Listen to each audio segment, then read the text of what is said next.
Hi, welcome to the Thursday show. I'm on my iPhone again. Sorry about that. My flip camera broke, so I'm stuck with this until probably Christmas. My husband's probably not going to let me buy a new video camera until Christmas. So today's topic, Thursday, so it's me talking about what school my kids go to. We live in Canada, which is a bilingual country. So it was really important to me that Isabella at least gave her a chance to go to a French school. At our old house, we just moved this week, last week I guess, we've been here a week and a half, but our old house, the district for French as a first language school, we don't speak a word of French, by the way, but we wanted to give her the opportunity to be bilingual, and the easiest way to learn a language is when you're young. So we're going to put her in French as a first language, but it had no grass. And the school in our district, the one we had to send her to, 70%, we live in a very multicultural city, which I love, but 70% of the student body was from Macedonia in that district, and so they didn't speak English at all.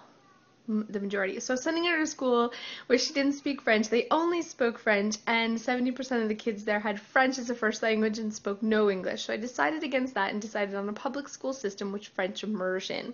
So it's 80% French, 20% English, and everything they send home to the parents is in English, which is great because we don't speak any French at all. So she went to JK. She's not a huge fan of French. She says it's crazy talk.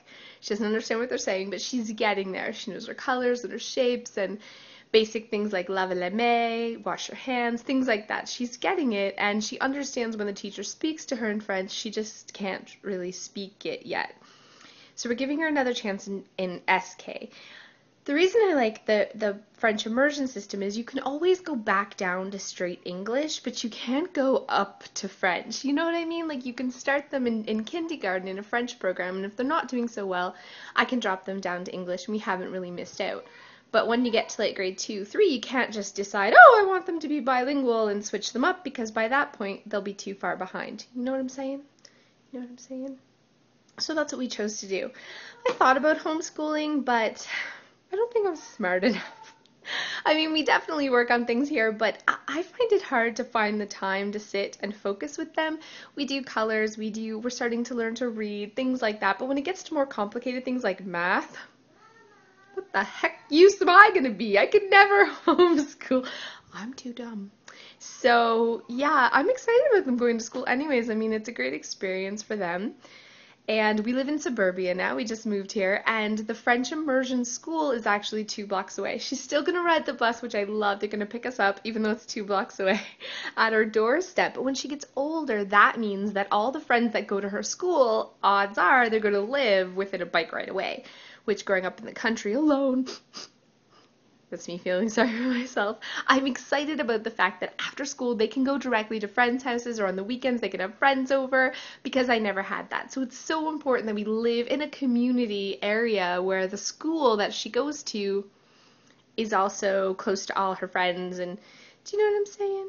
Am I making any sense here? And it's a French school, so it's like, oh, it's perfect, meant to be. And it also has English half, so if we decide it's too hard for her, we can always, still at the same school, switch her back. You want me to give her? Okay, I gotta go give pigtails. Anyway, that's the school I chose and why. I guess that's it. See you next time.